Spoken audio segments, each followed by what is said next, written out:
At the end of this video, I found out something that I didn't know at the beginning for the intro, but it's so important I wanted to put it at the start of the video. Easter eggs are confirmed for this update, so watch all the way through the video to see what I'm talking about. The Season 2 Reloaded patch notes are up for the update that's coming later today, and while I'm going to be streaming that and looking for Easter eggs on Rebirth Island and stuff like that, there's actually a lot of really interesting stuff in these patch notes. So I thought in this video, I'll just break down all of the patch notes, just read through them, talk about all of the things and the things that I think are really important, and some of the stuff that's pretty unexpected. So let's have a look at the patch notes. We've got the roadmap, which we've already gone through, so we're not going to look at that again. But they've talked about all of the different playlists that are going to be there. So this week, going from the update, which is going to be at 4 o'clock today, UK time, we're going to have Battle Royale, Solos, Duos, Trios, Quads, because remember, Vanguard Royale is going now. So Vanguard Royale isn't going to be a separate playlist, just Battle Royale is going to have some of the health changes and stuff like that. We're also going to have Clash, so 50 vs 50 on Caldera, and then Rebirth Island is going to have Resurgence in Solos, Duos, Trios, and Quads. So that Solos Resurgence is starting today. And then the Rebirth Reinforced event is going to begin with the new challenges and stuff like that. And then you can see there's nothing too surprising. We're getting Payload coming next week, which is the Rebirth Island version of Payload. And then Blood Money is coming the week after that. And then Rebirth Reinforced ends on April 13th.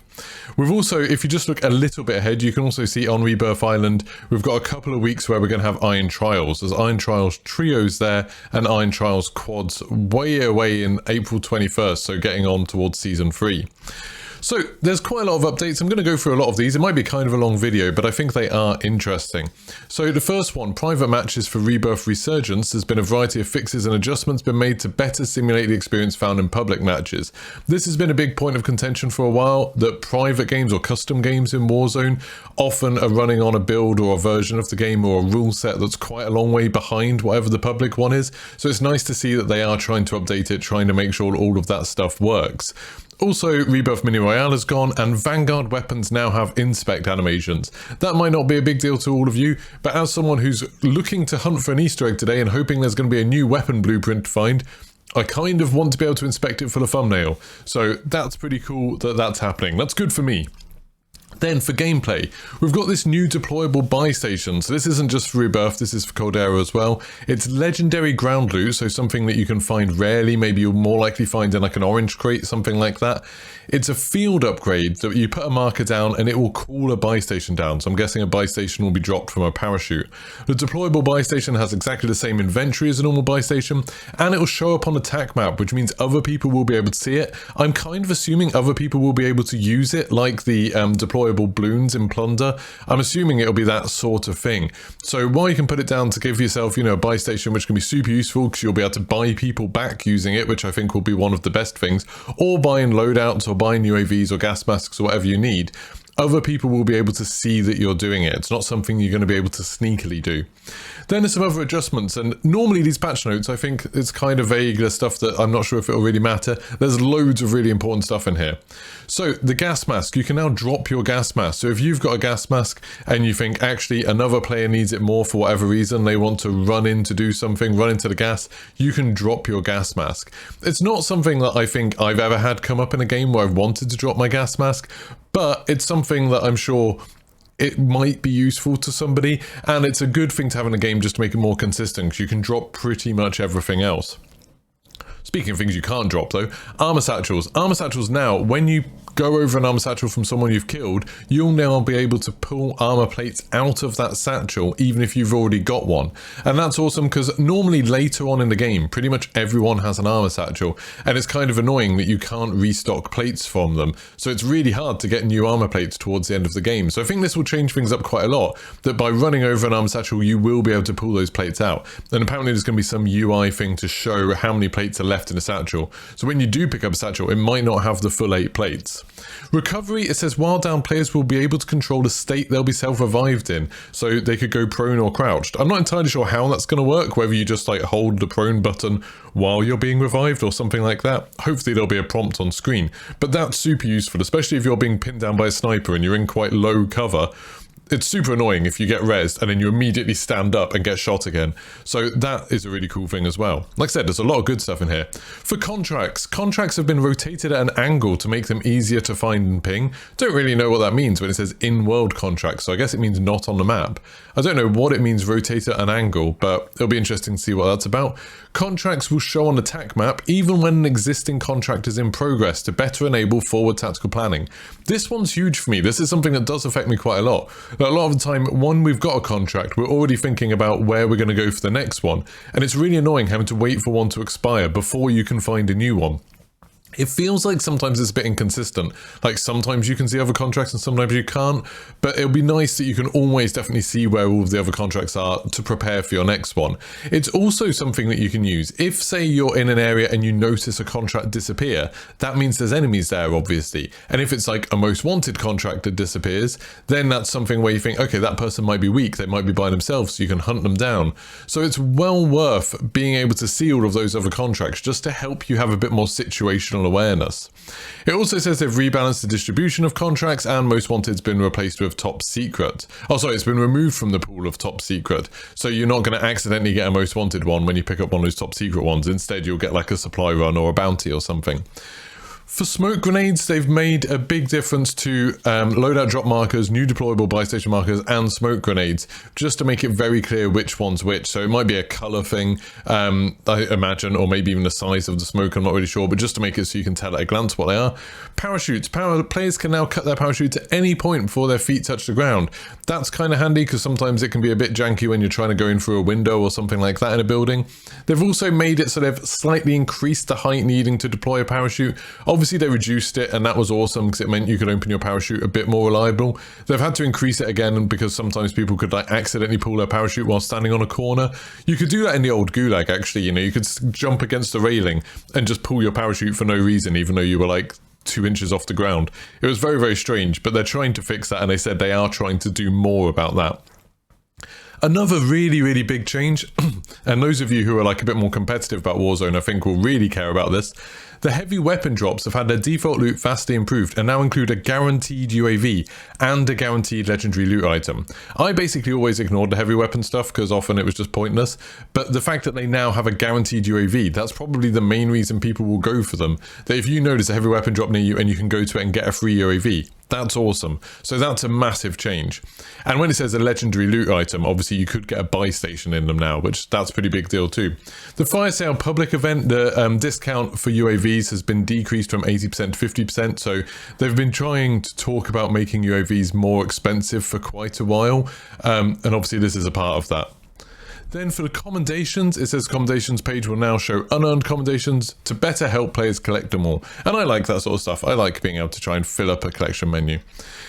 Now, new Rebirth Island ingredients. This is another quite big section, obviously, because there's loads of stuff that's been changed to Rebirth Island. So the weapon trade station is new, and this is the thing I talked about in my video yesterday, but basically there's something where you can go in, trade your weapon in, you'll get something that's of worse rarity, but you'll also get some loot to sort of make up for that, and it's a way of getting some extra loot. So you might get some armor satchels, you might get a kill streak, you might just get a bunch of cash. You can even get some other sort of quite impressive things from this. I think they talked about the idea and get a specialist token. If there's fire sale on, you can go there and it'll accept any weapon and give great rewards, but you can only do this once per station. So you can swap any weapon and get a legendary rarity weapon with 2 extra magazines, a field upgrade or a legendary kill streak, a self-revive or gas mask, armor satchel or durable gas mask, a lethal equipment or $500 or $800, or tactical equipment or $500 or $800. I'm not sure if that means you'll get all of those sort of things or whether you'll just get one of them. And then if you hand in a legendary thing, you'll get a rare rarity gun, a legendary kill streak, legendary field upgrade or specialist token, 800 or 1200, lethal equipment or tactical equipment. This actually reads that you get all of this stuff, which that's pretty good. So you hand in a legendary weapon. Sometimes you can find a rubbish orange weapon.